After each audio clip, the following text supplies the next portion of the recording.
किसी व्यक्ति को इतना विस्तार बता रहे हैं कि किस किस प्रकार से किस कंपनी को कितना पैसा लिया गया, एडवांस में पैसा लिया गया।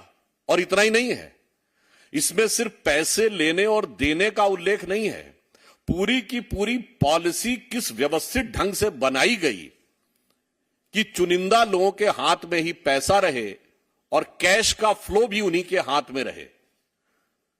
वो चीजें देखकर निश्चित रूप से आप लोगों को भी बहुत दुखद आश्चर्य होगा। मैं दुखद आश्चर्य शब्द का प्रयोग कर रहा हूं। उदाहरण के लिए पूरे भारत में 2 ही बड़ी ब्रांड हैं जो शराब की ब्रांड हैं। उनके 2 ही बड़े अधिकृत जो होलसेलर्स थे दिल्ली में, उन्हीं को दिया गया। जैसे 2 बड़ी ब्रांड डीआईजीओ और पेरी रिकार्ड हैं। लोन देने वाले आपकी मदद नहीं करते, वो लाभ कमाने के लिए देते हैं। तो कौन अच्छा है और कौन बुरा है जानना चाहते हैं तो फ्रीडम ऐप को अभी डाउनलोड कीजिए। और उनके 2 जो प्रमुख होलसेलर्स हैं, एक का नाम है ब्रांडको और एक इंडो स्पिरिट, जिसका कि उल्लेख पहले भी आ चुका है। और इसमें वह व्यक्ति बता रहा है कि ब्रांडको ब्रांच वाले अमन ढल की तरफ से 60 करोड़ रुपए और इंडो स्पिरिट के समीर महेंद्रू की तरफ से के लिए 100 करोड़ रुपए उनके द्वारा देने की बात है, एक विषय। दूसरा, इसमें वो ये कह रहा, आप सभी जानते हैं, अगर मैन्युफैक्चरर, होलसेलर और रिटेलर, इसके बीच में जो कमीशन तय होता है वो कंपनियां तय करती हैं। भिन्न भिन्न रिटेलर्स का कमीशन अलग अलग परिस्थिति के अनुसार तय होता, ताकि उसमें एक स्वस्थ व्यावसायिक प्रतिस्पर्धा यानी एक हेल्दी बिजनेस कंपटीशन बना रहे। पर वो बता रहा है कि पहली बार ऐसा हुआ है कि कमीशन सरकार ने तय किया। और वो ये भी बता रहा है कि कमीशन किसका तय किया? होलसेलर का। देखिए, एक महत्वपूर्ण बात यह है कि मैन्युफैक्चरर के लिए पैसे का इनपुट अधिक होता है, क्योंकि उसे इंडस्ट्री लगानी पड़ती है, चलानी पड़ती है। रिटेलर को दुकान रखनी पड़ती है।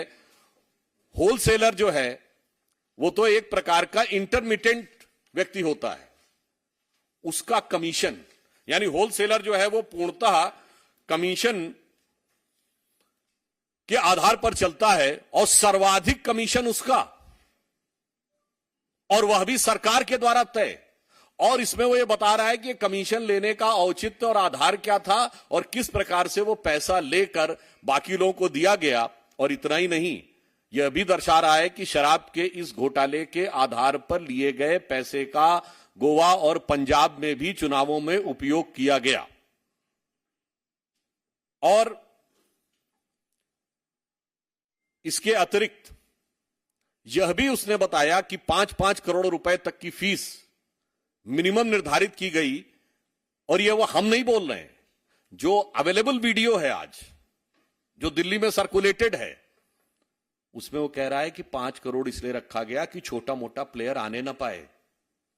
जिनके पास 80% बिजनेस है उनको 5 करोड़ देने में कोई समस्या नहीं होगी, जबकि मूलतः यह पॉलिसीज जब अन्य राज्यों में बनाई जाती हैं तो इस आधार पर बनाई जाती हैं कि छोटे छोटे व्यापारियों को भी काम करने का मौका मिले और प्रतिस्पर्धा करने का भी मौका मिले।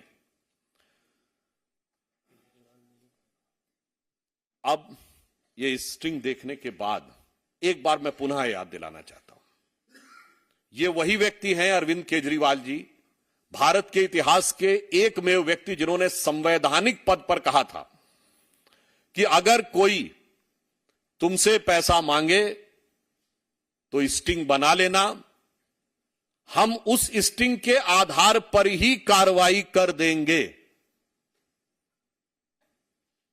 कोई अगर स्टिंग बनाकर भ्रष्टाचार का खुलासा करेगा तो हमारी सरकार तत्काल कार्रवाई करेगी। कहां गए वो वचन 7 साल पहले कि बोली गई वो बात? और ये बात स्टिंग में आपको देखने के बाद और अधिक स्पष्ट हो जाएगी। अब हम यह कहना चाहते हैं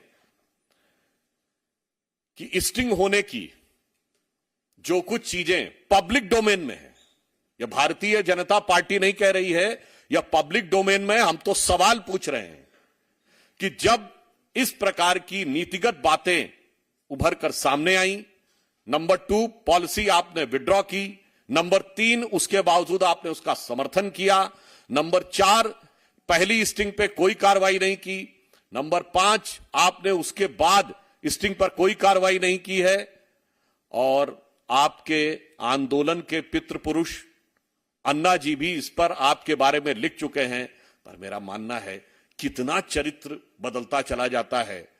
मैं ये कहना चाहूं कि सत्ता का जो नशा है जिसमें आज आम आदमी पार्टी सवार है, उसने उसके चरित्र को जितना बदला है, भारत की राजनीति में शायद 7-8 वर्ष के कालखंड में किसी पार्टी का इतना चरित्र बदलते हुए नहीं देखा होगा। अब मैं अनुरोध करूंगा कि आम आदमी पार्टी ने अपने आदमियों के लिए क्या किया है, आम आदमी पार्टी ने अपने आदमियों के लिए क्या किया है, उस सबका एक दृश्य श्रव्य चरित्र चित्रण आप लोगों के समक्ष प्रस्तुत है। कैश एडजस्टमेंट लाभार्थी पॉलिसी बना रहे हैं, यानी जिसको सर्वाधिक लाभ मिला है वो साफ साफ कह रहे हैं कि वो पॉलिसी बना रहे हैं, और 10,000 करोड़ रुपए तक के फ्रॉड की बात कही जा रही है। सिर्फ अब एकदम साफ हो गया है कि ये शराब, दिल्ली की आम आदमी पार्टी के घोटाले की शराब अब सिर्फ नशीली नहीं, जहरीली भी हो गई है, और वह जहर आपको बहुत साफ सामने दिखाई पड़ रहा है। ऐसे लोगों के भी नाम है जो आम आदमी पार्टी के पदाधिकारी रह चुके हैं। अब मैं इस विषय पर अनुरोध करूंगा हमारे दिल्ली प्रदेश के पार्टी के अध्यक्ष आदेश जी। आज की जो स्टिंग देखने के बाद जिस तरह से स्टिंग में जो बातें कही गई हैं, और हमारे राष्ट्रीय प्रवक्ता आदरणीय सुधांशु जी ने जो बातें कही हैं, उससे ये बात बिल्कुल स्पष्ट हो जाती है कि केजरीवाल सरकार की एक ही है नीति, हर रस्म निभाएंगे भ्रष्टाचार की रीति। हर वो काम जो काम वो करते हैं, उस हर काम में भ्रष्टाचार, करप्शन, अपने लोगों का फायदा। कैसे उन्होंने दिल्ली के राजस्व को हानि पहुंचाकर, दिल्ली के राजस्व की लूट और चोरी करके उन्होंने लोन देने वाले आपकी मदद नहीं करते, वो लाभ कमाने के लिए देते हैं। तो कौन अच्छा है और कौन बुरा है जानना चाहते हैं तो फ्रीडम ऐप को अभी डाउनलोड कीजिए।